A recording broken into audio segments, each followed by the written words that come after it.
I don't know. Did she forget us?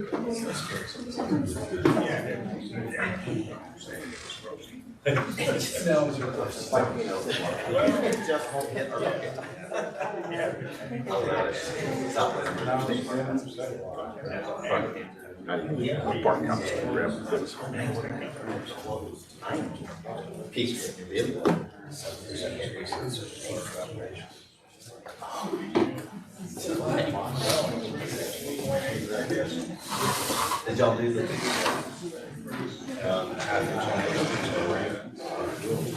You weren't in the vote. That's watching.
That's so.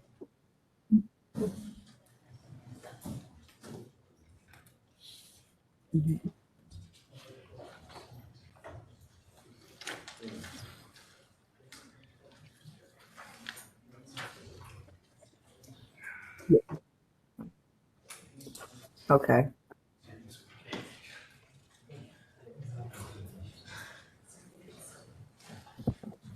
So these PA filters, I have that different. .com.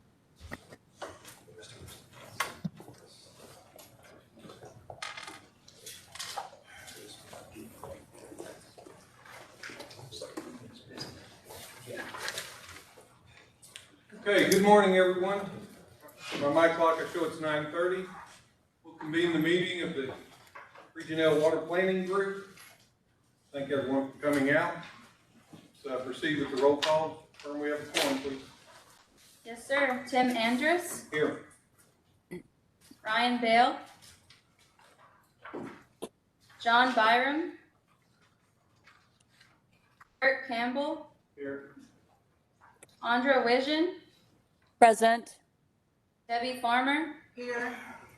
Charlie Flatten, Terrell Graham, Vic Hildebrand, Tom Youngman, Here. Aaron Teague, Jason Ammerman, Here. Scooter Mangold, Here. Andrew McBride, Here. Daniel Meyer, Here. Gary Middleton, Here. Travis Bruschi, Here. Robert Puente, Here. Vanessa Pugh Williams, Humberto Ramos, Here. Weldon Riggs, Here. Roland Ruiz, Here. Daryl Brownlow, Here. Aaron Simmons, Mitchell Swartz, Here. Jonathan Stinson, Present. Tom Taggart, Here. Ryan Kelso, Here. Diane Wasenick, Adam Yablonsky, Here. Dan Yoxel,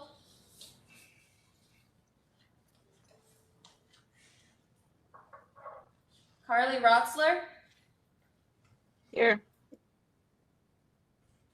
Tom Hegemeyer, Don McGee, Michelle Foss, Charles Wiedenfeld,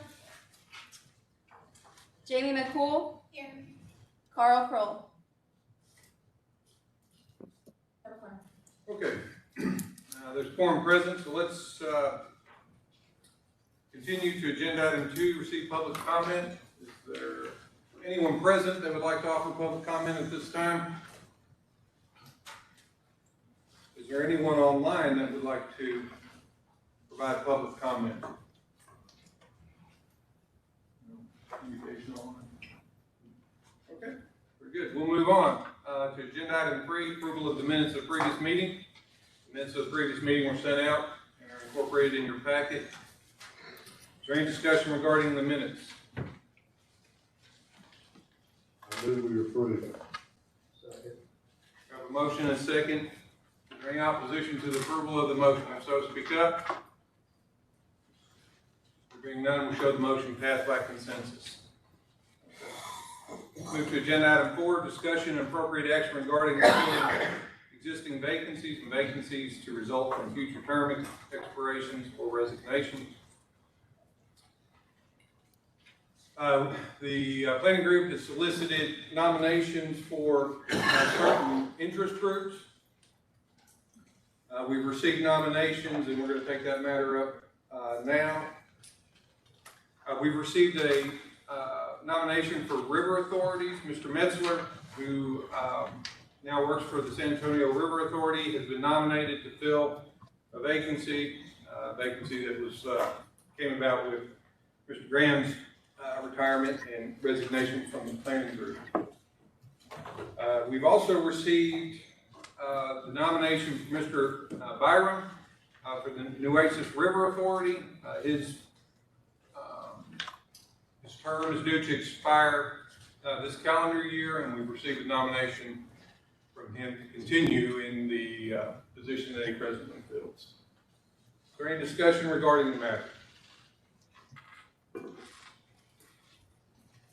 Is there a motion to appoint those nominees to those positions?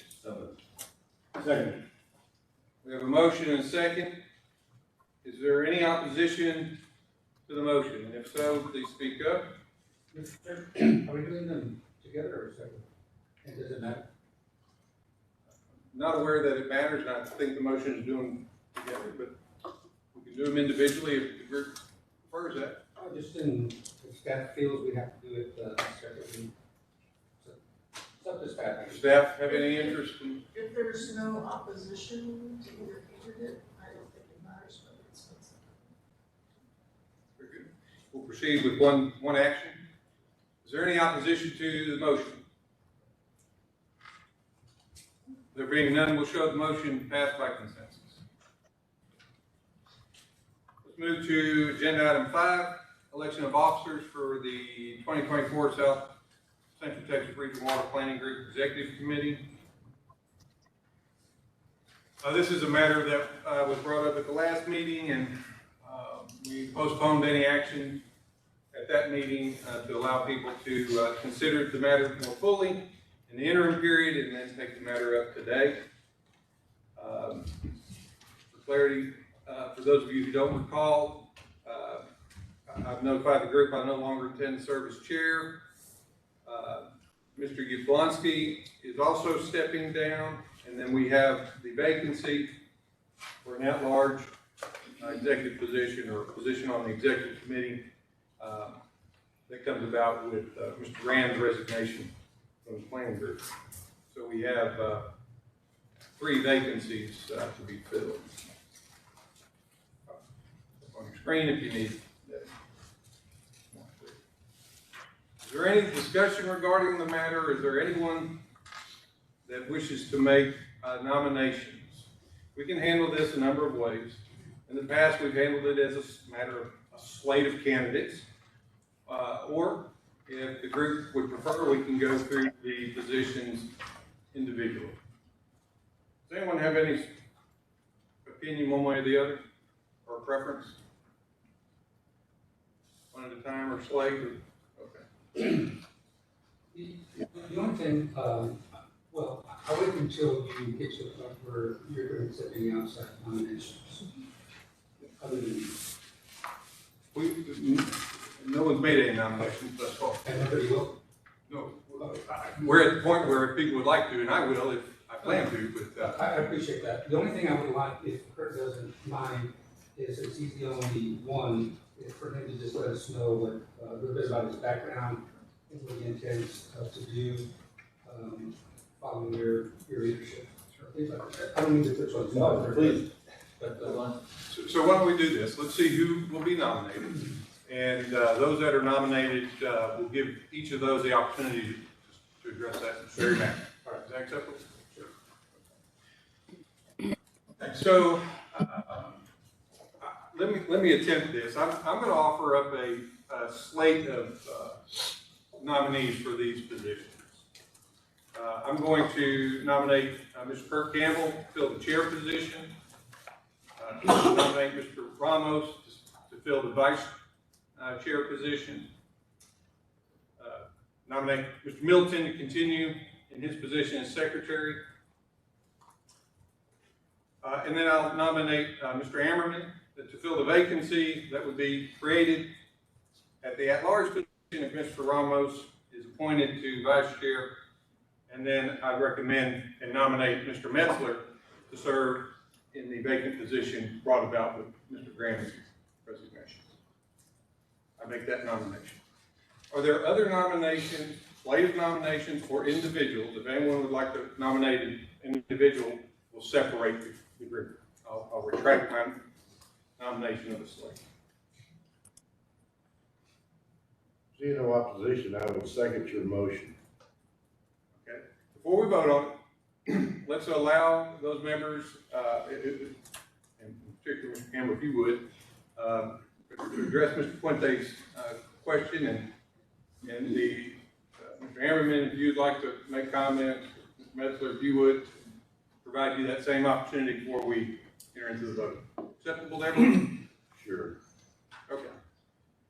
Mr. Campbell, you have the floor. All right, my name's Kirk Campbell. I'm from Cow Creek, or I'm the representative for GMA 9, so represent the groundwater districts. I've been on the planning committee for I think almost 11 years. No, about 8 years, I guess. Sorry, I've been on the GMA and the groundwater district for 11 years. Hope to follow in Tim's footsteps and You do a lot there. just lead the group in Expecting there. a lot more. Forward. So I talked to Tim a little bit about what the position takes. Hopefully it can do a good job at it, but looking forward to hopefully keep things going. So. Mr. Ammerman, would you like to? Jason Emmerman, Dow Chemical, just trying to bring the diversity of Lower Basin in the picture and get a little bit more involved in the overall regional waterway. Mr. Ammerman? Mr. Metzler? Certainly. Good morning. Steve Metzler, kind of new to the area, just moved in from Dallas-Fort Worth, so just joined San Antonio River Authority about 3 months ago. My experience has largely been with Region C, mostly on the consulting side.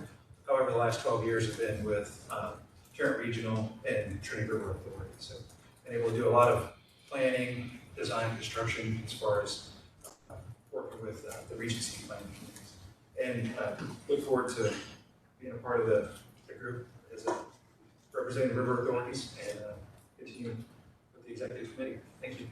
Your present work with San Antonio River Authority is Director Water Resources, which we have all of our engineering and environmental sciences under one roof now. I think it's been that way before, but now we're back in that format.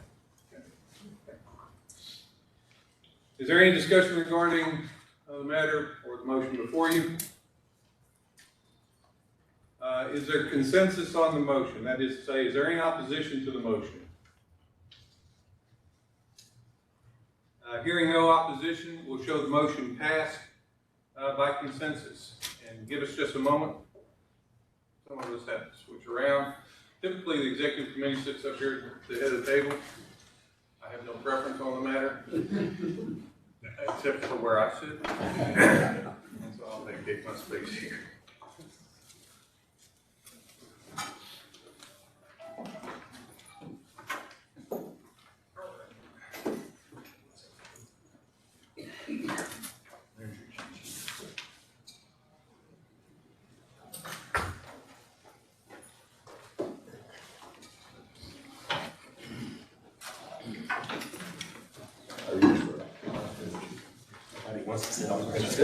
You're welcome.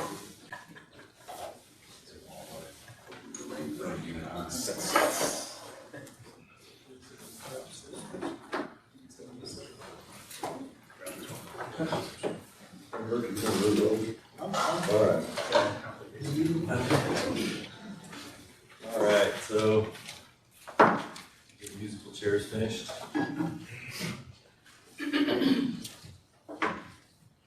Thank you, Tim, for all your hard work and how long were you chair? Just a number of years. Number of years. Well, I guess that brings us to item 6 on the agenda, the status report and communications from the Texas Water Development Board.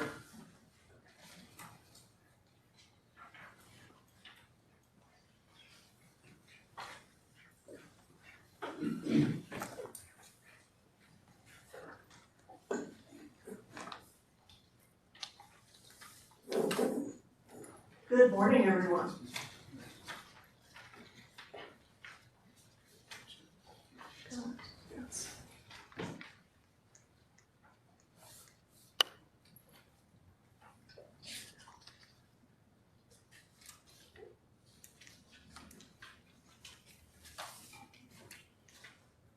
Getting a little far ahead of ourselves.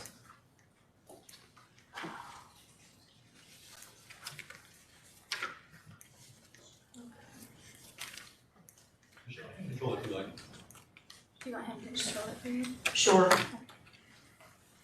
There we go. Couple of quick updates before we get into some slightly more substantive matters. Prop 6, the Texas Water Fund, the opportunity for public comments just closed on Tuesday. Thanks to everyone that provided comments and feedback. We are in the process of reviewing everything, taking it into consideration, and working on finalizing the framework for what all of the funding opportunities are going to look like. The Texas Water Service Boundary Editor is open until July 1st for municipal users. If you have acquired or divested part of your service area, please update that. The SWIFT full applications are due on May 13th. There are several of you in this room that are probably working on those because we have, out of the 20 applications that were submitted, 4 were for projects in Region L by various entities. So a lot of good work going on in the South Central region. And the state revolving fund solicitations are open. So still money in the bank.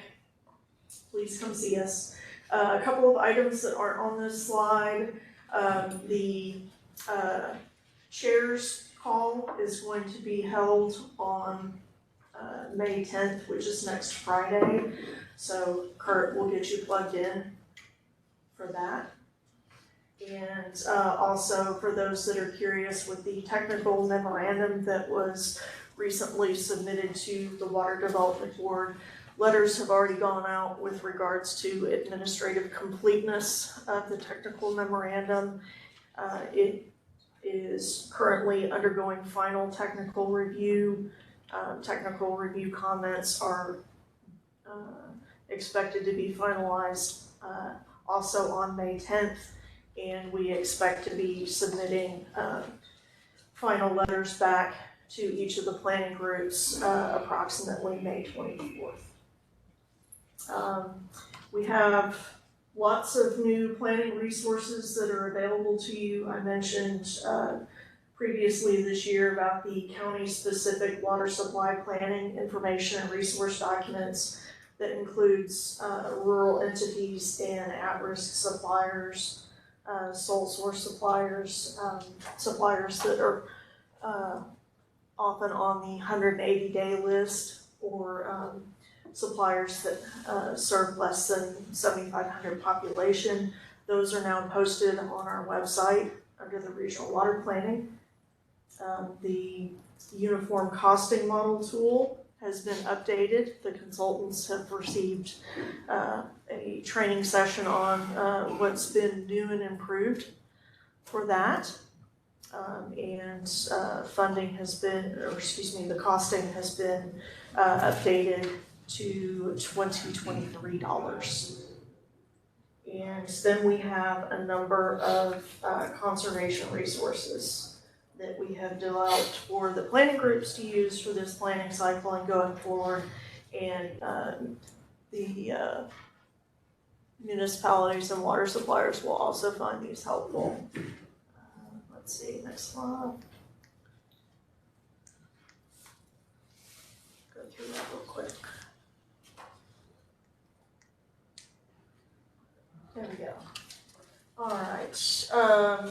We have a resource document that's about 10 pages or so that goes into great detail about the water use data that is reported to the Water Development Board. We have a new conservation information dashboard tool for water supply planning, where you can go and take a look at historical water use, gallons per capita day, usage over time. Lots of good information there that you can play around with and see what other entities are doing towards their conservation and planning efforts.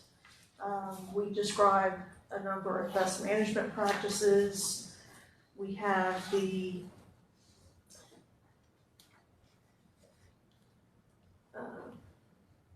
water loss strategies from the 2021 regional water plans, water loss performance indicators, and we have resources for gallons per capita day goal setting.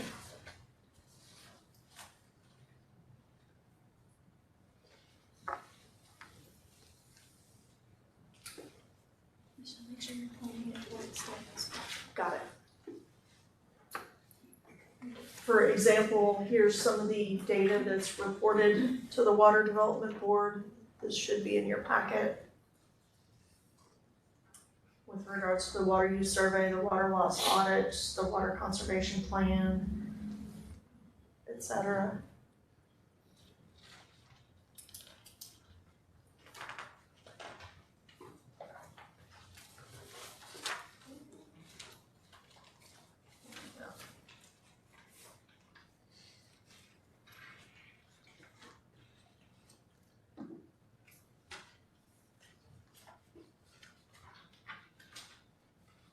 Goal setting, looking at 5 and 10 year. And we do have some reports that are available, reports and spreadsheets that are available. So if you have any questions, feel free, call me, email me. Happy to go through it. And then the Interregional Planning Council report was published. The council adopted their final report on February 8th. It was published and provided to the board by its deadline of March the 4th. Their recommendations addressed 3 statutory charges for improving coordination amongst the regional water planning groups and between regional water planning groups and the board to meet state water planning goals, facilitating dialogue regarding water management strategies that could affect multiple regional water planning areas, and sharing best practices. And most of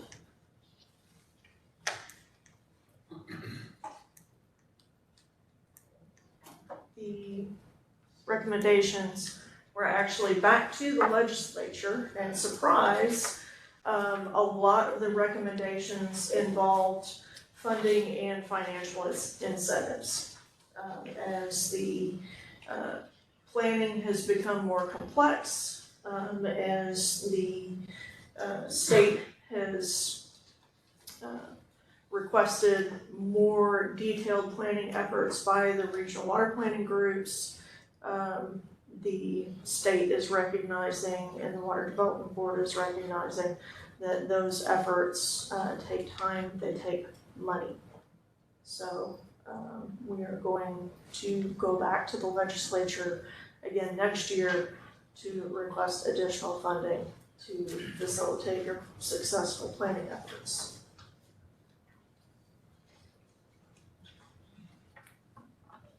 And then authorizing use of one-way conferencing or webinars, which is a big one.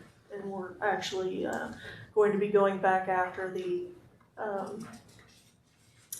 not requiring paper publishing of plans for the IPP and the final plan.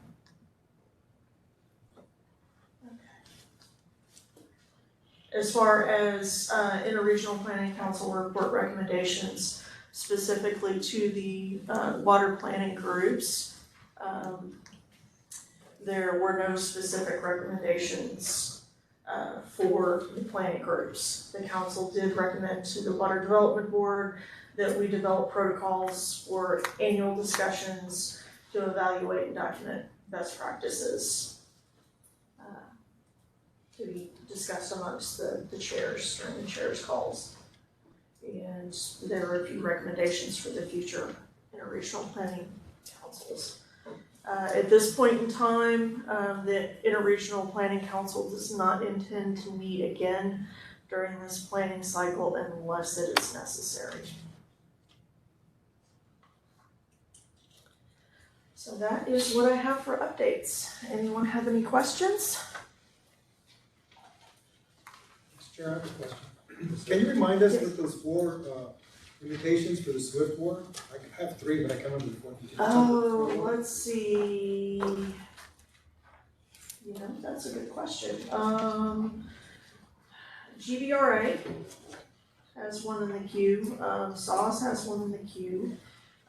Canyon Regional Water Authority has one in the queue. And I'm blanking on the fourth one. I will look it up and let you know. Is the Alliance the last one? I believe the Alliance is the last one. Yes. Thank you. Mm-hmm. Absolutely. Any other questions? All right. Thank you. Thank you. All right, so item number 7 on the agenda is status reports and communications related to regional water planning, including reports by the chair, regional liaisons, groundwater management area representatives, and any members of the planning group. I don't have a chair's report. Tim, do you have anything to add there? Nothing I would call chair report now. Okay. Any of the regional liaisons or GMA representatives have any updates? I'll provide an update for GMA 15. If you'd like me to. Yes, sir. Unfortunately, we learned at the last GMA 15 meeting that the new Gulf Coast Aquifer model that's used, for those of you who aren't familiar, that model gets used to help develop the DFC and then used to determine model's available groundwater values, which I think at some point later today we'll discuss that a little more bit. Those estimations of available groundwater are produced using the model. The present model, or let's call it the previous model. The previous model is approximately 20 years old, fairly simplistic, and we had hopes that the new model being developed would replace and improve on the modeling and prediction capabilities of the existing model. Unfortunately, that's not the case. I'm reporting to you that unfortunately we'll have to continue, at least for this cycle, with the old model, and we're looking to see that some sort of improvement in terms of modeling for the next cycle. So we'll see where that ultimately goes, but that's an important development, at least in GMA 15. That's all. I think with respect to GMA 13, we don't meet till June 14th. So 2 months out from the GMA 13. But I suspect there's going to be some similarities in the modeling complications. The Evergreen undertaken in Terra, contract with Terra to review trans-Pacific information that was used in those models. There's a bit of chaos is likely to ensue. So, but at the same time, we're going to be, I think it's probably going to be put in the same position GMA 15 is with regards to the central RESO model and as it relates to DFCs. But we won't know till June 14th. Sir, I'm the representative for GMA 9. We don't have any update yet. We're similar, we're waiting for some models on the, I think particularly we're looking at the Ellenberger and what we're focused on, but are there any other updates from anyone else? Yes, we had the rural. Yeah, this is Daniel Meyer from GMA 10. Can you hear me? Yes, sir. Yes, so GMA 10, we had a meeting on April 15th. And we have selected a technical consultant, Collier, to assist us with the GMA, with the modeling, and then also to prepare the explanatory report. And so the model itself that we will be using for the DFC development, it's the southern portion of the Trinity, and that model is still being updated and revised by the Water Development Board. And so that model is expected to be out by the end of this year. So we're kind of looking forward to that. And so really that's all I have for GMA 10. Thank you, sir. We hosted our regional outreach, our rural outreach last week. It was on the 25th. And we had pretty good turnout, around 20 folks came in online and in person. And we talked with several of the small communities as far as some of the issues they're having with growth coming in their area. And one thing we had talked about is maybe providing them some guidelines to small communities of how to growth impact. And one of the communities we were talking about had they might have 500 new homes in the next couple of years, and they only have 500 homes now. So it makes a big impact. So that's one of the things we spoke about. And we also talked about some of the irrigation issues. We gave a whole list of water management strategies, and we're going to meet again in early June to continue. We kind of ran out of time, so hopefully we'll have a better update at the next meeting. Thank you, sir. Any other updates from any other members of the planning group?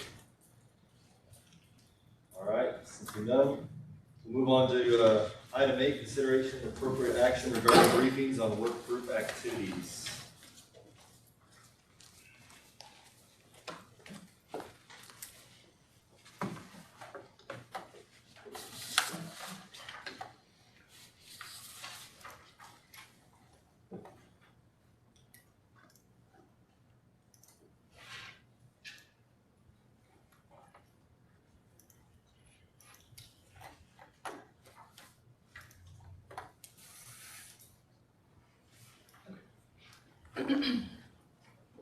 Okay, you can see my screen?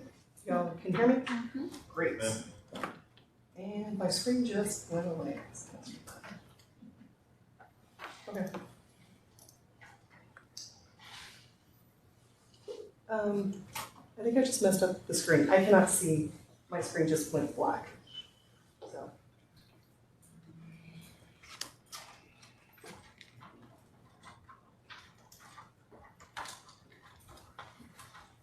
Oh, okay, I fixed it. Okay. Sorry about that, technical difficulties.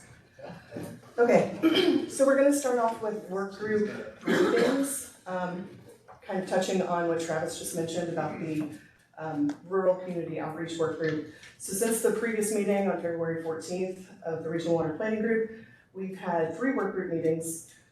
technically 4 if you include the staff work group meeting. And they included the groundwater availabilities work group, the Chapter 8 policy and legislative recommendations work group, and the rural community outreach work group. This is just a summary slide, and I'll talk more about each of those meetings in following slides. So the first was the groundwater availabilities work group. It was established during February 14th meeting of the Regional Water Planning Group. The first meeting was held on April 15th in person and virtually. The first items on the agenda were to establish the roles and responsibilities for the work group. And the chair is Andrew McBride, vice chair Tim Andrus, and the secretary Erin Teague.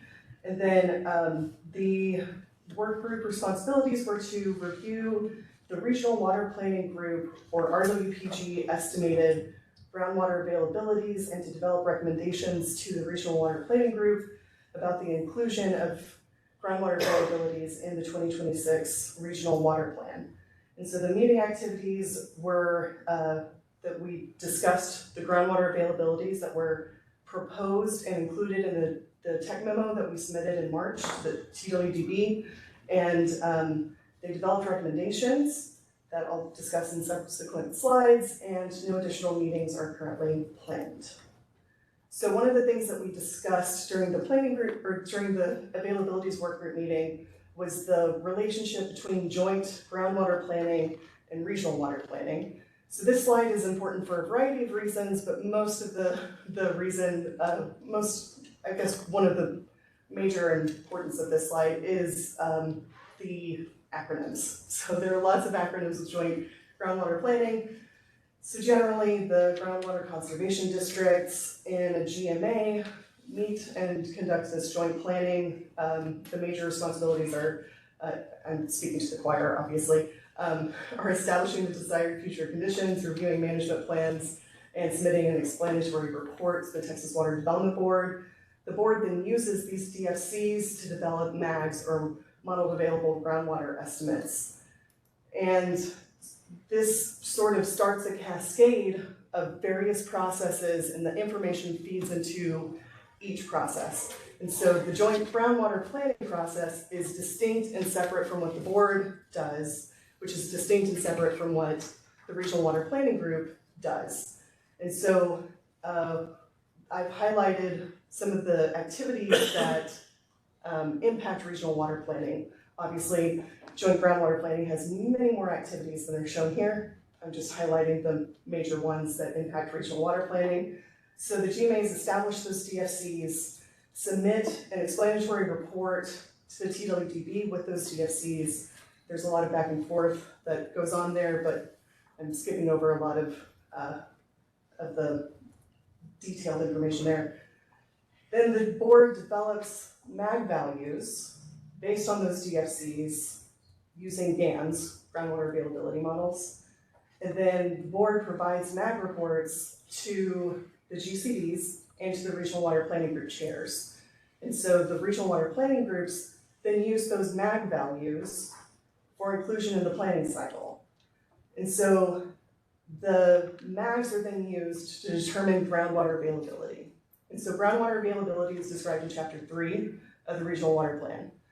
And the groundwater availability is basically a threshold. It's a ceiling for which we cannot put in supplies that exceed that threshold. We cannot put in water management strategy supplies that exceed that threshold. And so that threshold is developed based on basically one or a combination of 3 factors. The MAG estimates, so for the vast majority of counties and aquifers, basins in Region L, we use the MAG values that come directly from the board. In some instances, the board has developed DFC-compatible non-MAG estimates, and in some cases, those are included in groundwater availability. And then the third is the RWPG estimated groundwater availabilities. And so those are relatively rare. I think we only had 20 or so distinct aquifer county basin splits for which we were proposing groundwater availabilities. We discussed this at length in the previous February 14th RWPG meeting. And so during that meeting, the groundwater availabilities work group was established to discuss these groundwater availability numbers. And so one of the questions that was asked at the previous planning group meeting was, what authority do we have as a regional water planning group to establish these numbers? And so the board provides us the opportunity to develop these availabilities using a variety of sources, including local GCD management plans, TWDB GAMs, or other data. So the groundwater availabilities work group met April 15th, considered the RWPG estimates that were included in the tech memo, and then recommended revisions to 2 of the 18 regional water planning group estimates. And those 2 revisions were related to the Leona gravel aquifer in Medina County, and that was mainly to address the public comment that we received from Mr. David Caldwell about how the availabilities shown in the proposed, or in the tech memo, are greater than what they believe is there. And so this is one of 2 slides, and it summarizes the recommendations from the groundwater availabilities work group. This is a very similar table to what was included in the previous slide deck in February 14th, with the addition of a column on the far right about the RWPG estimates that were recommended by the work group. The differences between the second column over, basically what was in the tech memo, versus what the regional water planning group is recommending is denoted in red text. So on this slide, they're not recommending any revisions to what was proposed and included in the tech memo. And then items 16 and 17 related to the Leona gravel, those are proposed to be reduced from about 18,000 down to 6,000 acre feet for the Nueces Basin, and for the San Antonio Basin, dropping it from 4,000 down to about 1,300. And so it's not necessarily a requirement for us to gain approval from the planning group as to which groundwater availabilities to include in Chapter 3, but it's a good practice, and I just wanted to bring this to you all for your consideration and approval of incorporating the availability recommendations from the groundwater availabilities work group for inclusion in Chapter 3 of the 2026 Regional Water Plan. All right, thank you. So we have a recommendation for an action. Is there anybody who would like to make a motion on this? So moved.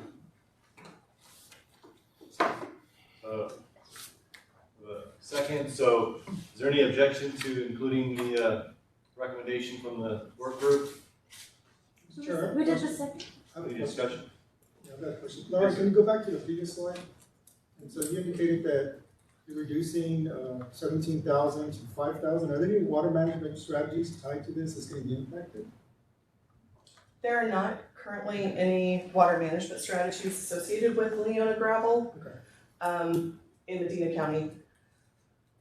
What impacts this could be supplies for existing supplies that we put into the plan for like irrigation, non-municipal irrigation, mining, and so forth.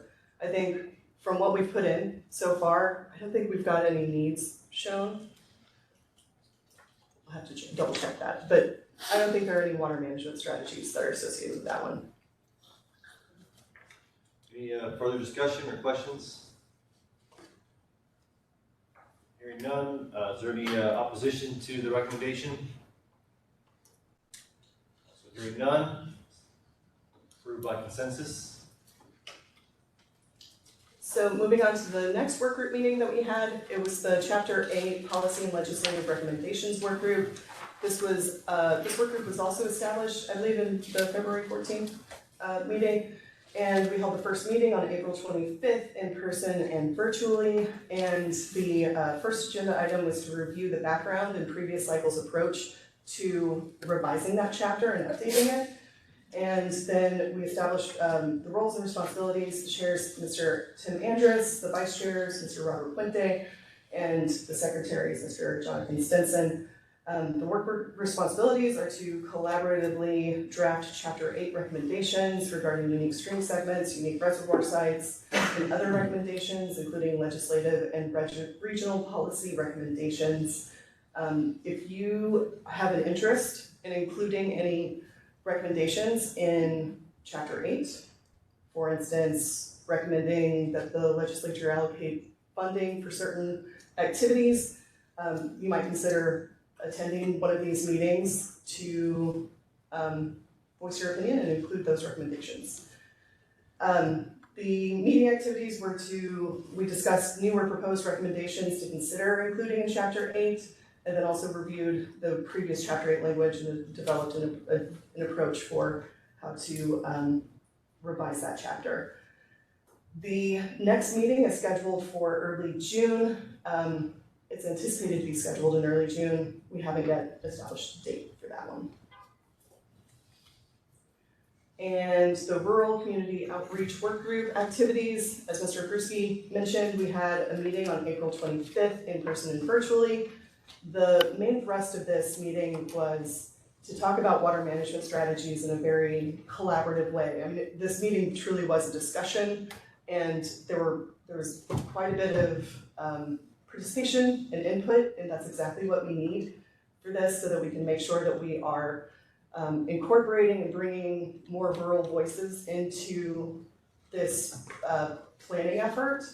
One of the major reasons why we're having this work group meeting is because we want to try to address the significant unmet needs in these rural areas. As you guys might recall, there were 130,000 acre feet of needs for irrigation in Region L in the previous cycle. 130,000. And of those 130,000 acre feet, 105,000 were in the Nueces Basin. And so we are targeting those counties, those areas where there are unmet irrigation needs to try to develop strategies to meet them, such as water conservation, advanced meter infrastructure to address water loss and unaccounted for water. We have cast a very wide net for incorporating and bringing into the fold lots of different voices.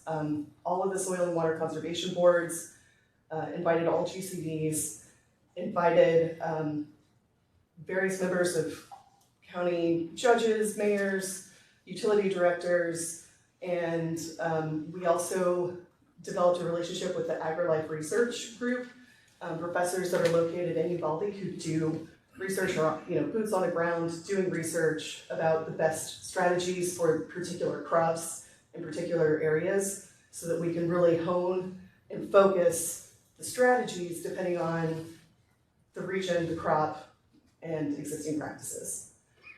So the next meeting will be in early June. Again, it hasn't been scheduled yet, but we're planning for early June. Are there any questions about that item?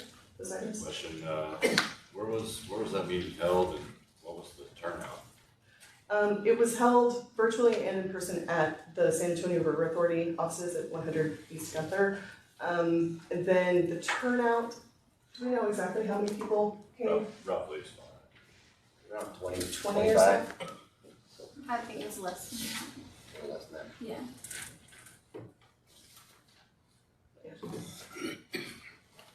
Oh, and if you guys have anybody in your network that you think could benefit from this, please invite them, point them, direct them to the regionltexas.org website, which has all the meeting notices and agendas and meeting materials. So we would enjoy the input. Moving on to agenda item number 9, presentation of technical consultant regarding schedule and progress updates. Okay, so we're gonna include a few more. This is sort of an expanded agenda item compared to previous meetings. So we'll touch on the schedule, and then we'll also provide a brief presentation, sort of like a regional water planning 101, update on completed efforts, and update on new or ongoing efforts. So in terms of the schedule, not a lot of changes here. We're now in the second quarter. We've received some information from the Texas Water Development Board as Michelle mentioned the various conservation resources and the uniform costing model that we'll use to evaluate each of the strategies in terms of costs. And then we're rounding up a few different tasks like task 1, the planning area description, task 3, the water availability and supply analysis. Also working on water management strategy evaluations, which will kick off a variety of subsequent tasks. This is a zoomed in version of the schedule. Again, not much I don't think anything has actually changed since the previous meeting. As I mentioned, we're wrapping up task 1 and task 3 and task 4. And then we submitted the tech memo, task 4C, on March 4th to the Texas Water Development Board. We are about to really get into the details and the throes of the water management strategy evaluations, and I'll touch on that in a later agenda item. We'll start the conservation recommendations. We're working through the drought response information and recommendations for task 7, and as I mentioned, we're working on task 8. So, and as usual, we've got the task 10 public participation with meetings every quarter. So at this meeting, I'm planning on talking about chapter updates, water management strategies, and others, and then we'll also consider the proposed GBRA minor amendment. At the August meeting, I anticipate that will be a pretty lengthy meeting. We'll be talking a lot about chapter updates and water management strategy updates in terms of evaluations that we've done so far to the water management strategies. So moving on into Regional Water Planning 101, I know that we've gotten a lot of new planning group members, and I just wanted to be able to provide a general overview before we really jump into the development of the various chapters. And so just quickly, we've got 16 regions in Texas, and those regions are basically designated by watershed delineations, by county, by different political subdivision boundaries. There's 16 regions. Each region develops its own regional water plan, which is then rolled into the state water plan. These plans are updated every 5 years.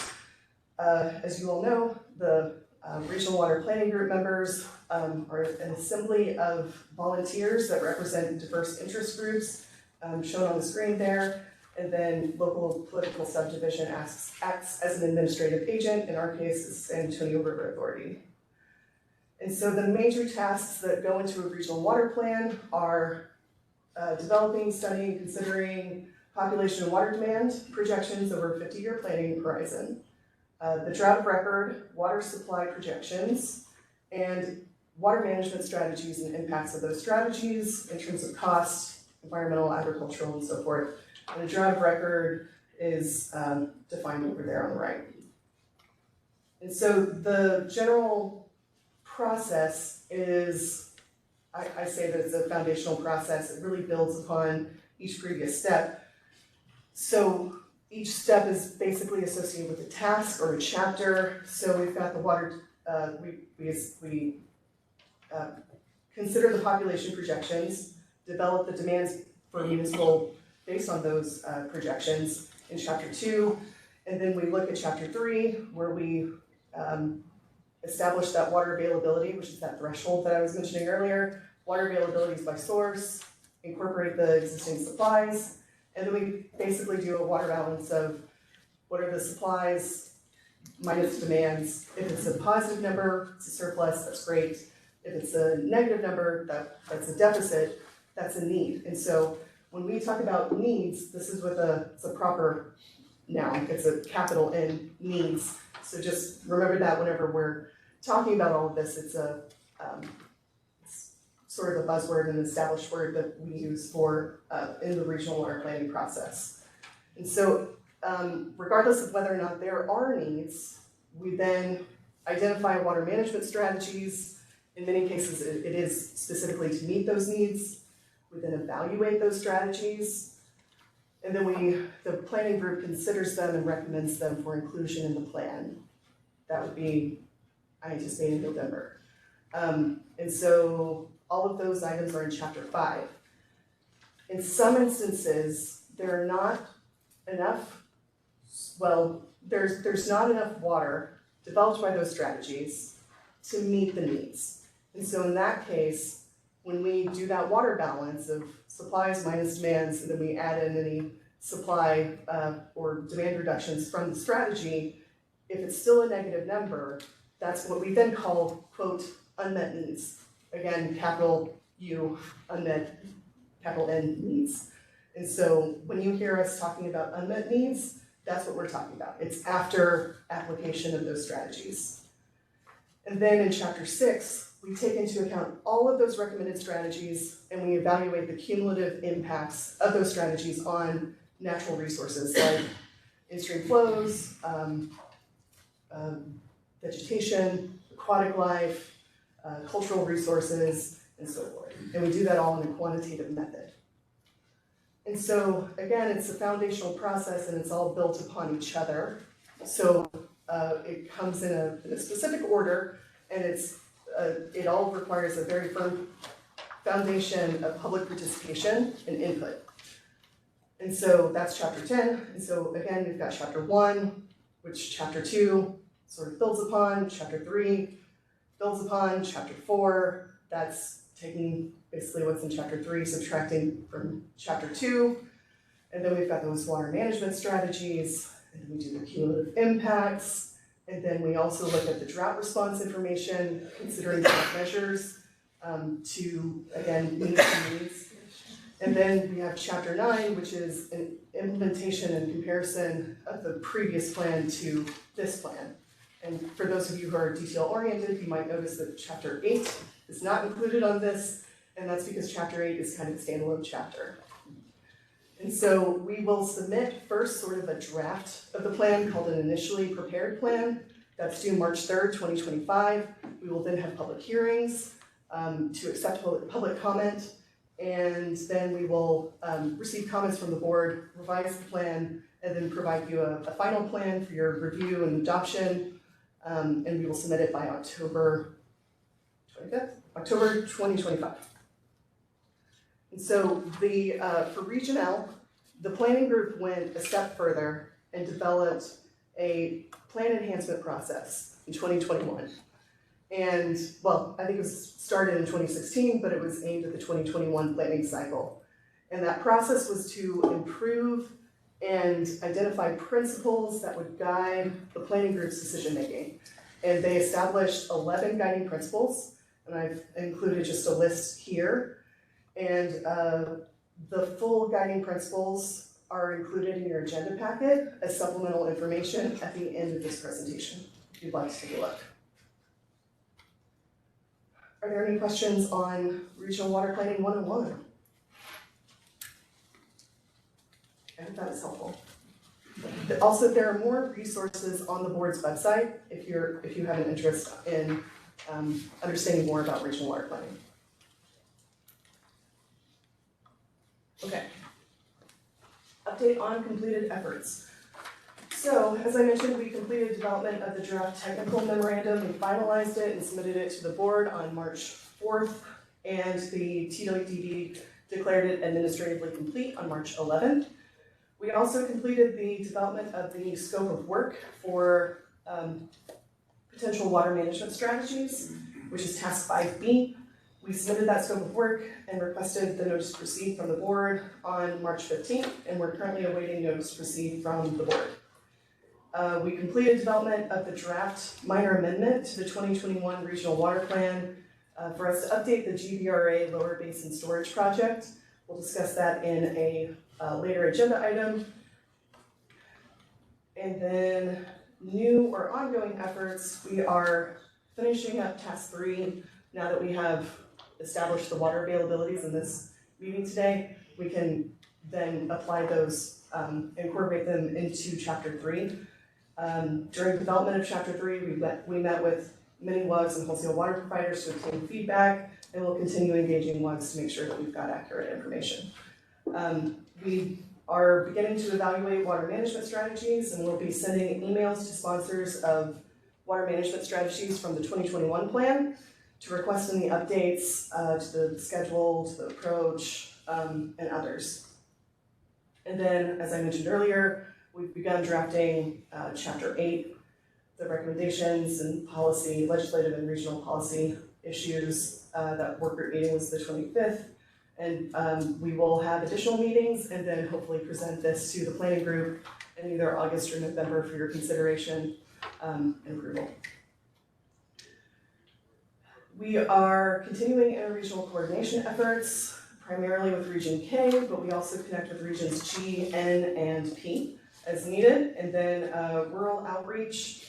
Again, we met with this rural community outreach work group on April 25th.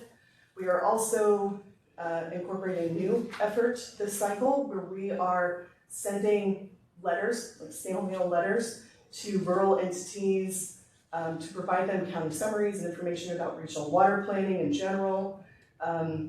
There's information answering questions about the state water plan, the regional water plan, Region L, and then providing information about our next meetings and so forth. So it's really to, again, engage the rural entities and encourage participation and knowledge sharing. And then the next item is drought contingency plans. I first presented this at the February meeting. We are establishing or continuing efforts to do outreach of the drought contingency plans. So there are certain entities that must prepare and submit drought contingency plans or DCPs to the TCEQ and to regional water planning groups. The DCPs are updated every 5 years. The deadline to submit to the TCEQ is May 1st. There are some entities, especially in Region L, who have requested extensions to that. And we incorporate and evaluate all of those DCPs and their drought management measures and incorporate them into Chapter 7. So the San Antonio River Authority receives those DCPs and they're providing them to us as they receive them. We will start to send out emails and reach out to the entities that haven't yet submitted. And we may be requesting that you all, as members, reach out to your network to encourage submittal of DCPs. So this is the list of entities that are required to submit DCPs. An update to this, since we provided this information a week ago, is we have one more DCP that we've received from the city of San Marcos. So there are 37 DCPs total that we need. We've received 5/6 now that we've got San Marcos. So 32/31 that are still needed, and 13% complete, which I guess is now 16% now that we've got the 6th one. So again, encourage you all to submit your DCPs to the Regional Water Planning Group through San Antonio River Authority. Are there any questions on that information so far before I jump into chapter information? So this is a brief overview of Chapter 1. Our plan is to complete the draft of Chapter 1 and then provide it to you all, the planning group members, to review and provide comments on before we include it in the draft plan. And so Chapter 1 is the planning area description. It includes just general description of ecoregions, water, river basins, aquifers, major water demand centers, wholesale water providers, major water providers, water resources, water loss audit information, and the drought record, depending on the basin. So the wholesale water providers that we have included in this plan are shown here. There are 6, and they are the same as the previous cycle. And then for major water providers, the Regional Water Planning Group, Regional, established major water providers for Regional to be all wholesale water providers, plus any municipal water user group with more than 20,000 acre-feet per year in demands. And so the major water providers for the previous cycle and proposed for this cycle include these 6 major water providers. So again, those 6 wholesale water providers plus San Marcos, New Braunfels, or NDU, and Victoria. So a few maps that are included in Chapter 1 includes ecoregions, major aquifers, minor aquifers, river basins, which we have many, but the primary ones are Guadalupe, San Antonio, and Oasis basins. And then chapter 2 moves on to establish the population and water demand projections. So we went through and reviewed the population projections back in 2022 and 2023, well, it was 2023. Submitted recommendations for revisions to the Texas Water Development Board. They considered them, they approved most of them, and then the board adopted, I'm not sure the term, approved those projections in November for the whole state. So this is a summary of the population projections by county for all of Region L. And then this is a figure graphically showing those same total population projections and shows the percent growth in each of those bars between 2040 and 2080. And then the water demand projections shown here in a similar table. This is total demands, so it includes municipal and non-municipal. And non-municipal is like livestock, irrigation, steam electric, mining, manufacturing. And this is a figure showing the breakdown of each of those water use types and over the 2030 to 2080 planning horizon. And so the next steps are for us to draft those chapters and then provide them to you all for your review and comment. And then we will then revise the chapter as needed and then finalize the chapter for inclusion in the 2026 plan. Okay, moving on to water management strategy updates. Water management strategy is basically a project that supplies water, either development of new water, to a sponsor, or demand reduction, such as conservation or drought contingency measures. So if there's any water user group or wholesale water provider that wants to include a water management strategy or a project into the plan, then they can provide that initial conceptual information to us, the technical consultant, and then we will either evaluate the strategy if it's already included under one of our umbrella general strategies, or we will come to you to request that you allocate some funding to evaluate that strategy if it's of a particular size or importance, and I'll explain that in a subsequent slide. Then we will evaluate the water management strategy and present it to you all and then incorporate it into the 2026 plan. Here's my contact information. If you or someone you know is a water user group or wholesale water provider and you want to add a water management strategy, please reach out. And it benefits you to include a water management strategy in the plan because inclusion in the plan can make you eligible for certain types of funding from the board. Even if you don't have needs, capital N needs, you can still add a water management strategy into the plan. So here is the schedule for providing this information to us. As I mentioned, please initiate the process and provide the initial conceptual information to us by July 1st of this year. And then I would like to have all information provided to us by September 2nd so we can evaluate them, write up the different chapter sections, and then provide them to you all for your review, consideration, and recommendation for inclusion in the 2026 plan. And again, this is all moving towards, once we get these strategies in, we can then evaluate the cumulative effects of those strategies on the natural resources in Region L. Again, my contact information is on the right. And so far, these are the water management strategies we've identified to date. So numbers 1 through 13 are what I call umbrella strategies. Essentially, they're general strategies that any water user group can add to it. So if there's a water user group who wants to expand their water treatment plant, that would go under number 10, facilities expansion. And so we can put lots of different entities and projects underneath that strategy. Same thing with advanced water conservation. If you have an advanced meter infrastructure project that you want to include in the plan, we can include that here in this umbrella.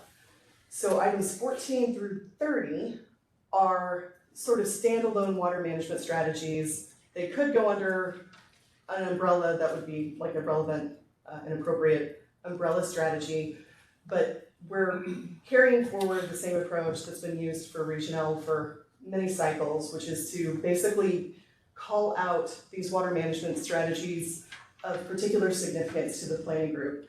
So it's mainly for major water providers, wholesale water providers, or large projects of significance that are important to stakeholders. All of the strategies are evaluated uniformly and equally, and they're all evaluated in terms of the quantity of the yield, the yield of each strategy, the reliability, by cost, and then the impacts on environmental factors and agricultural resources. Then item number 31 leads us into the next agenda item. 31 was included in the scope of work that we submitted to the board. It was approved by you all in February. There's basically a bucket of funds in item 31 that can be allocated to any water management strategies that aren't an umbrella strategy, any strategy that comes up that might be of particular significance to the planning group. And so that would lead us into the next item about consideration of allocating funds from that bucket to evaluate the Medina County Regional ASR project. Yeah, go ahead and pick yours. Okay. So we were approached by Yancey WSC and East Medina County SUD to develop a water management strategy and evaluate it for this regional aquifer storage and recovery project. This would be mainly to benefit WUGS in Medina County, but it might also extend past Medina County. The sources of water would be various groundwater and surface water sources, potentially, so they would basically take water when supplies are plenty, bank them in an ASR for use during drought periods. And so the various sources would be Edwards BFC aquifer permits for either municipal or irrigation purposes, and then surface water rights for the Bay or Medina Atascosa WCID 1. And then they anticipate a storage of 50,000 acre feet per year, either in the Trinity or the Carrizo. We have a map over here on the right side that shows the aquifers, the Trinity to the north, the Eds aquifer, the blue towards also the north, and then the Carrizo Wilcox aquifer in red to the south. The anticipated facilities right now are well fields for withdrawal and injection, a water treatment plant, pump stations, elevated and ground storage, and transmission pipeline. Again, this is in the infancy planning stages of the project, and incorporation of this into the plan would enable these entities to get funding to further study it through SWIFT funding. So I wanted to bring that to you to see if you would consider and approve us to use that bucket of funds from Scope 5B to evaluate the Medina County Regional ASR project as a new water management strategy. Just to clarify, you're just looking for funds to evaluate the strategy, and then after evaluation, you come back to the board, and then we would vote on the strategy, right? That's correct. So you're not voting to What are recommend the the strategy. quantity of Yeah. funds in 5B? I'm sorry? How much money do we have in this bucket? It's about $31,000. What is Sorry, it? how much? 31,000, I believe. How much does it usually take to evaluate a strategy? Considering this doesn't include water availability modeling and a few other high dollar things, I think this would probably be about 10 to 15,000, 12,000. So there would Any be discussion or questions? I have another question. Yes, sir. What is the length, what is the cutoff? Do we have a quote unquote cutoff time frame for this water plan by which we can look at supplemental or these new projects like this? You mean the schedule for providing the information to us? The schedule for us to accept new projects for consideration with respect to our building this plan. Right. What's the, kind of the timeframe? If we were to for example, get another project, someone came to the group and wanted to have their project evaluated, and similar to what Medina County's doing here. What is our cutoff date, at which point we just really don't have the time to incorporate it into our plan? Sure, great question. So that was the schedule table that I provided in the previous slide. It's July 1st for providing the initial information to us. And if we get that information, for example, if there is another major water provider or large strategy that doesn't fit into those umbrella strategies, and we need to get your approval, by giving it to us July 1st, we've got enough time to high level evaluate it, give you the same amount of information that I provided here, so that you can consider it and authorize us to use that Task 5B funding for it at the August meeting. So if you give us that approval in August, we will evaluate it. The deadline for getting us all the information is September 2nd, so that we can then evaluate it fully and present it to you in November. But a follow-up, because I don't want to take anybody else's question, but a follow-up would be, what if it doesn't require money to approve, or the entity is donating or providing the funds for the regional planning group to look at it and consider it? I don't know of any process at this point in time for Regional whereby an entity would provide us money as a technical consultant to evaluate it. We're provided funding through Task 5B from the board to evaluate. But Lauren, isn't it true also if you run out of funds and somebody comes forward with a water management strategy, they would have to do the evaluation per your guidelines and provide you that information? Is that not true? I'm not aware of that. Most of the time, any strategies that come to us are going to fit under those umbrellas. Because one of the parts of all of the meetings that we did between December and February, March with the major water providers, we checked with everybody to see, do you have any new strategies? Do you want to carry forward the previous strategies? And a lot of times the new strategies fell under those umbrellas. And then we've done extensive outreach to WUGs to find out, do you have new strategies? And some did, and they fit under these umbrellas. So that's why they're not incorporated as these like standalone ones. Mr. Puente, did you have a question? Yes, thank you. Isn't the evaluation and the cost very simple, almost nothing, zero? Because there's not 20,000 acre feet in Medina Lake. The cost, the evaluation of the cost for this project? Yes, I mean, they're supposed to provide you with some information about where they're getting the water. And it says some groundwater and surface water, 20,000 acre feet. There's no water in Medina Lake, so how isn't that part of your evaluation easy, zero cost? Because we all know there's no water in Medina Lake. Right, Medina Lake has a zero firm yield, you're correct. So why is that in here? So those are kind of two different questions. The first is evaluating it from the standpoint of yield and reliability. That is one of the ways that we evaluate the strategy. The second is the cost. And so even if there isn't water available, there's still going to be a cost for planning, environmental impacts, energy costs, capital costs, O&M costs. I'm sorry, I don't understand. Why would you be incurring all those costs if the water's not reliable? Well, they have multiple sources here, not just Medina Lake. Right, and so I'm just talking about Medina Lake. So if you just exclude Medina Lake, isn't the cost zero? No, it wouldn't be zero. What would end up happening is we would then reach back out to the entities that are sponsors and then determine if there are other sources, if the 20,000 is just not happening at all. Determine what the additional sources might be, figure out what that yield would end up being for the project. So right now it's 12,500 acre feet per year of yield during a repeat of the drought record. So if the 20,000 doesn't happen, then 12,500 would then be reduced. We would still do the costing, it's just that the cost for the unit cost of like dollar per acre foot per year, that would just skyrocket because there's fewer.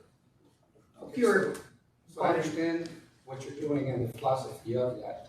So you're essentially wasting that money because you're knowing, but you still have to do it. I understand that.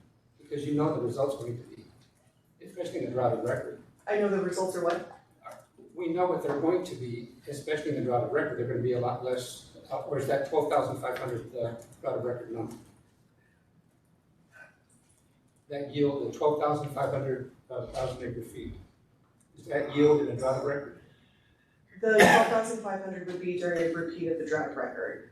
The other thing to note about an ASR, which I know you know very well, is you're essentially taking water during when times there are plenty. So yes, the firm yield during a repeat of the drought of record from Medina Lake is 0. So they wouldn't be contributing anything to the storage during that time. But when times are plenty and Medina Lake has the capacity, they may be just operational considerations. They may be putting water into the storage reservoir for use during repeated drought of record. But even in a drought of record, even during a drought period,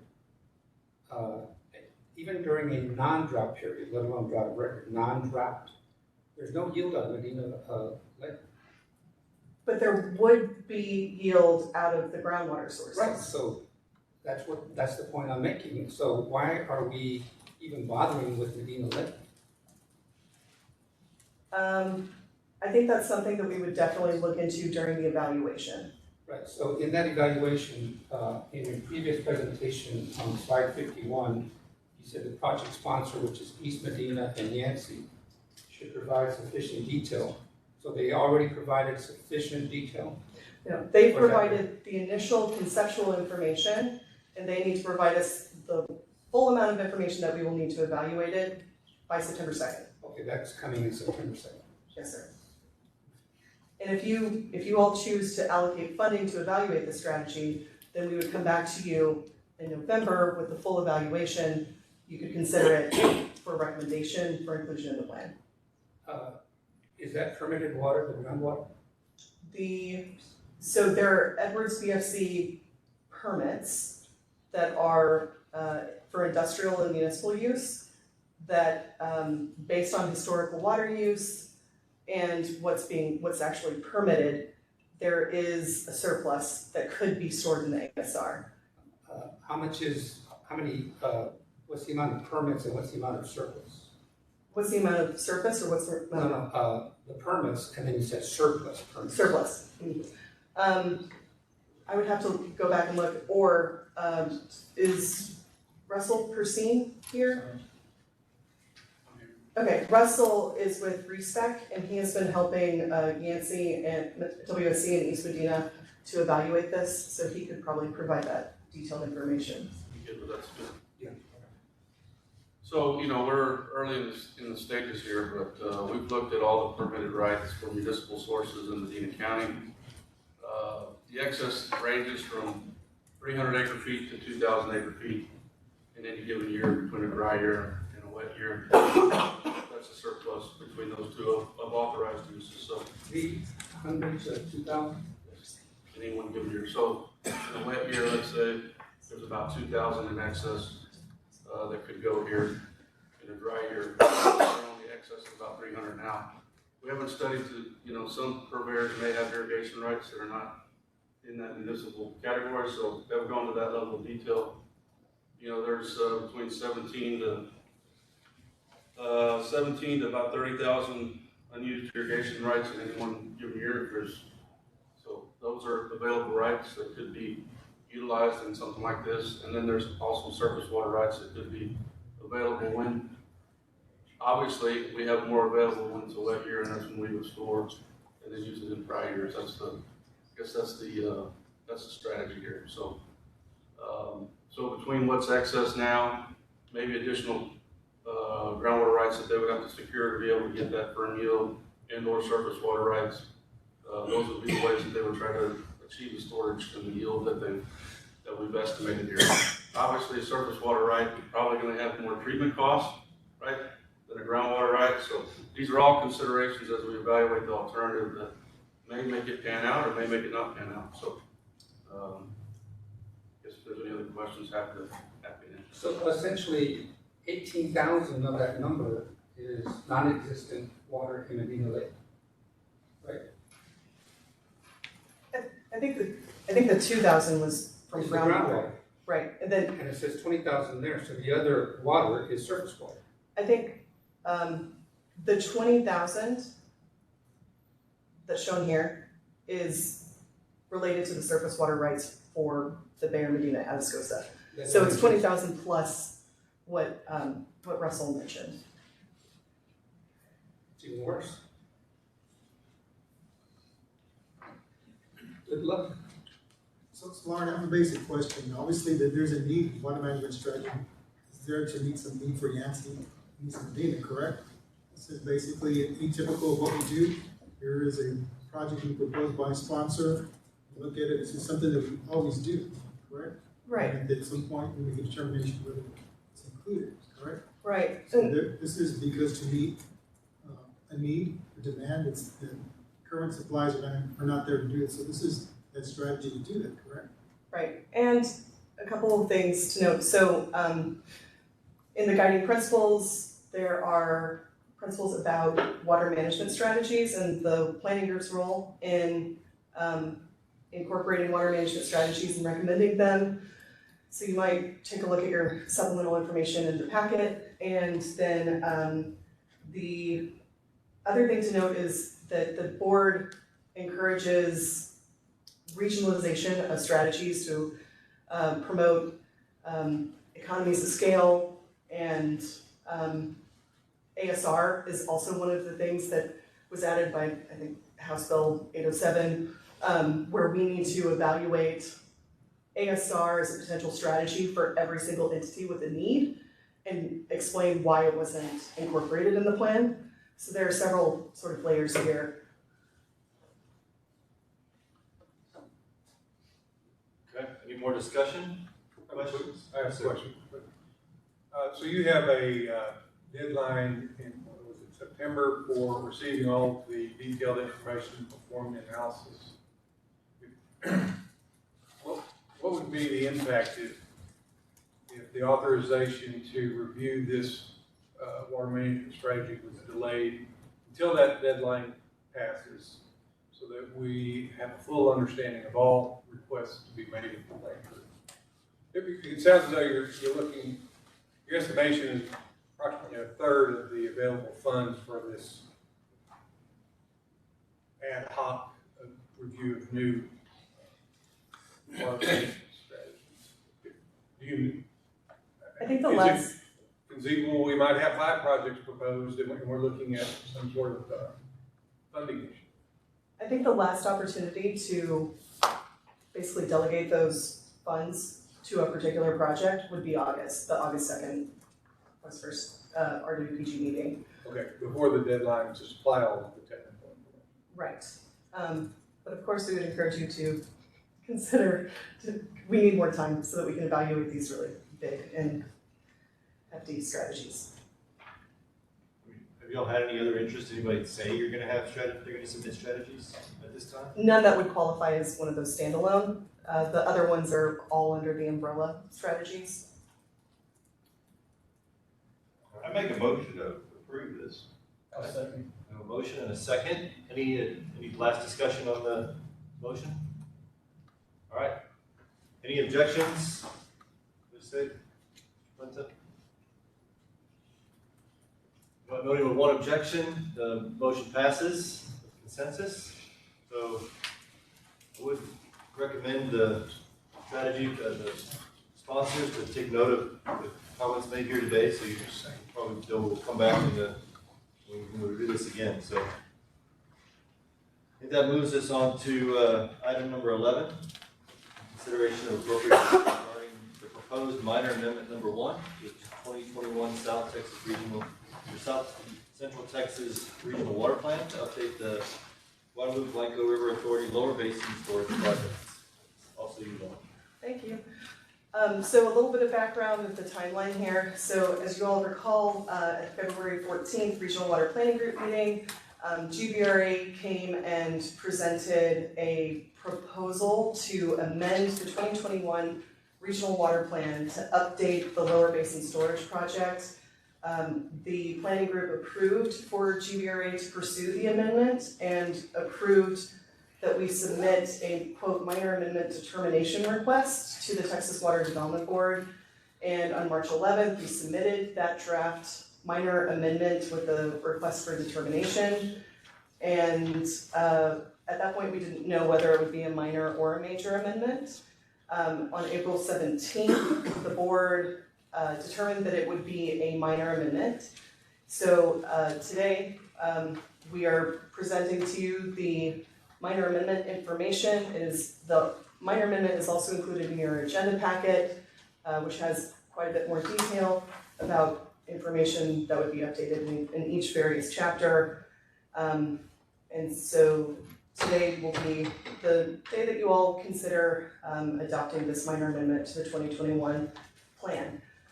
So the GBRA Lower Basin Storage Project, the need for the amendment is basically changed conditions, specifically the project approach changed. The additional infrastructure for this project includes an 89-mile pipeline from Calhoun County up to Gonzales County. And the schedule has also changed since the adoption of the plan due to increased population growth in the area. The need for this water has increased. So the plan, an amendment to the plan is necessary. I got it. Okay. An amendment to this plan is necessary in order for GBRA to pursue funding from the board. And so the project description is provided down on this slide. The implementation decade is 2020. The source is the GBRA Dow water rights and off-channel reservoir in Calhoun County.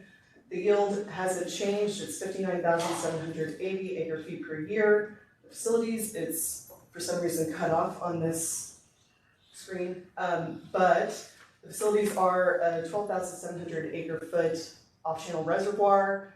That has not changed. A pump station, that also has not changed. And then the thing at the bottom, it says new, 89-mile transmission pipeline. And so that's the one, there was a 1-mile transmission pipeline in the plan, in the 2021 plan. The amendment would extend the pipeline considerably. And so of course we evaluated this strategy uniformly and consistently with the way that the strategies were evaluated in the 2021 plan. This is a summary of the environmental and cultural considerations. The majority, or the scores, the assessment rating shown here, scoring between 0 and 2. The 2s shown here for each of these categories, that hasn't changed. They were all in the 2021 plan, unamended plan, they were all 2s as well.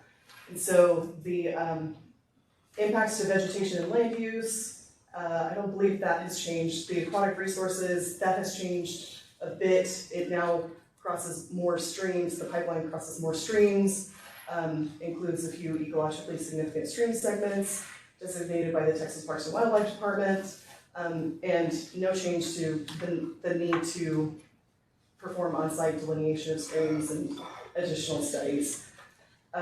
With the expanded footprint of this strategy, there are additional potential impacts to threatened, endangered, and species of concern. So there are new impacts to additional species that are listed there. And then cultural considerations, the likelihood of potentially encountering any unidentified archaeological resources has increased. The structural and cultural resources survey of the final design plan being recommended, that has not changed since the previous plan. We evaluated the strategy in terms of cost. Now these costs are all in 2018 dollars. That's consistent with all of the other strategies we evaluated in the 2021 plan based on 2018 dollars. The costs were developed using the Uniform Costing Model, or UCM, from the board, and the UCM includes capital costs, annual debt service, O&M, power, land acquisition, environmental mitigation, legal evaluations, and so forth.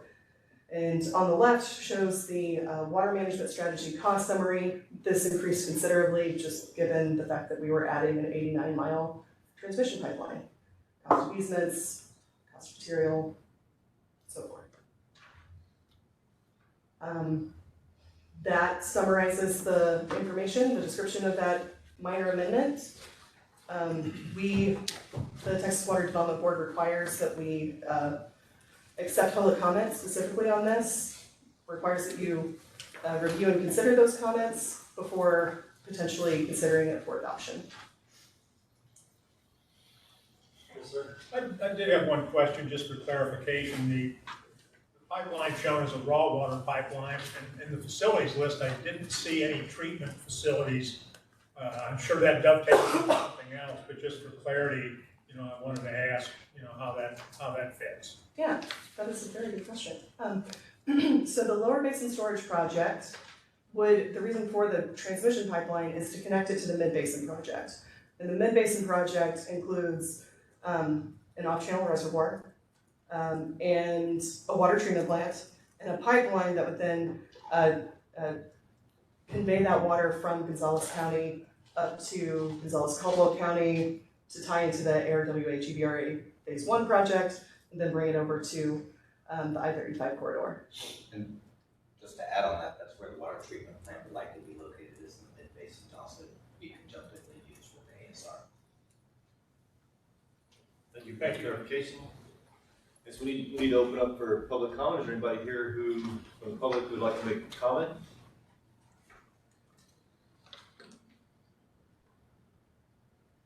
Hearing none, I move forward to next agenda item 11B. The next one is review and consideration of comments received from the public, the Texas Water Development Board, and other state or federal agencies. To date, I am not aware of any comments received from the board or other state or federal agencies. Kai, have you gotten any? Okay, Kai was the point of contact for any public comments, so she says no. Okay, so we don't have any public comments. Moving to 11C. You want to introduce your recommendation? Sure. Agenda item 11C, consideration and appropriate action to adopt the proposed minor amendment number 1 to the 2021 Region L Regional Water Plan to update the GBRA Lower Basin Storage Project. Okay, so we have a recommendation. Looking for some discussion. I'd like to make that motion. Oh, I have a motion. Second. Any discussion on the motion? Let's see none. Let's go to a vote. Is there anyone who has any objection to the motion? Okay, sensing none, then it passes by consensus. Thank you. Yes. You have another recommendation? The next one is consideration and appropriate action to authorize the technical consultant to submit proof of adoption and any comments to the Texas Water Development Board, and to address any requests from the board associated with the proposed minor amendment number 1 on behalf of the South Central Texas Regional Water Planning Group. So this is just to submit what we just did and talk to the board about it? Right, if they have any questions or feedback or requests for additional information, we can do that. Okay. Any discussion or get a motion? I'm happy to make that motion. So moved on 11D and all that words. All right, moved and seconded. Any objection to the motion? Sensing none, passes again by consensus. And that concludes my slides. Any other questions? Okay, thanks for your time. Okay. So that moves us to agenda item number 12, discussion of appropriate action regarding the establishment of additional subcommittees. My note here says there's been no interest expressed in creating additional subcommittees, so if anybody has any interest now, does anybody have any interest now in another subcommittee? Okay. So the item 13 on our agenda is schedule and potential agenda items for the next meeting. Next meeting is August 1st, 9:30. Any agenda items that anybody would like to make sure is on the agenda for next time? Kai, there's a public comment period now. So this is general public comment on anything. So if anybody has any public comment they would like to bring in front of the board.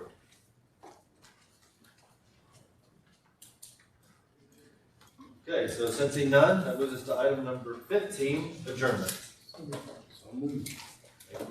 We are adjourned. Before we adjourn, Oh. would Mr. Anderson meet me in the middle here Oh. for just a moment?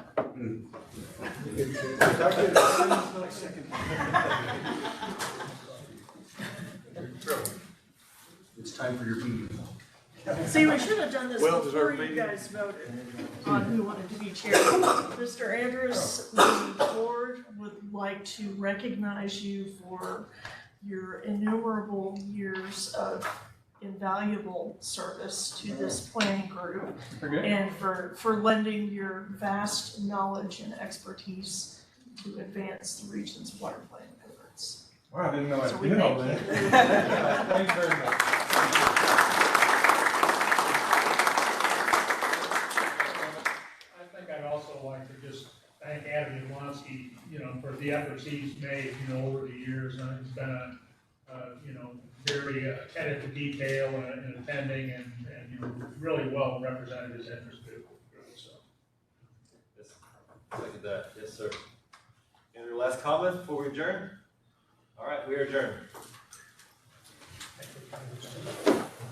Thank you.